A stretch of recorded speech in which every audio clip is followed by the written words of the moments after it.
डोळ्यांसंबंधीच्या जवळजवळ सर्वच समस्या नष्ट करण्याची ताकद या बडीशोपमध्ये असते। याचा वापर कसा करायचा ते आपण पाहणार आहोत। या आणि अशा अनेक घरगुती उपायांच्या माहितीसाठी आरोग्यदा आयुर्वेदला लाईक आणि फॉलो करा। यासाठी आपण साधारण 1 चमचा एवढी बडीशोप तव्यावर भाजून घ्यायची आहे। बडीशोपला संस्कृतमधून चक्षुक्षा या नावाने ओळखले जाते, म्हणजेच डोळ्यांसाठी बडीशोप फार उपयुक्त सांगितलेले आहे। यामध्ये थोडेसे तूप देखील घ्यायचे आहे। तूप देखील डोळ्यांचे आरोग्य सुधारण्यास मदत करते।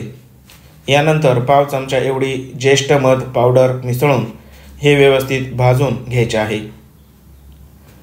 भाजल्यानंतर हे आपल्याला अशा प्रकारे दिसेल।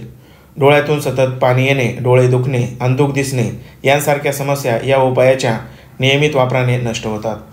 दररोज सकाळ संध्याकाळ जेवणानंतर 1 चमचा हे खाल्ल्याने दृष्टीमध्ये कमालीची सुधारणा होत जाते। उपाय आवडल्यास गरजवंतांना देखील हा व्हिडिओ शेअर करा।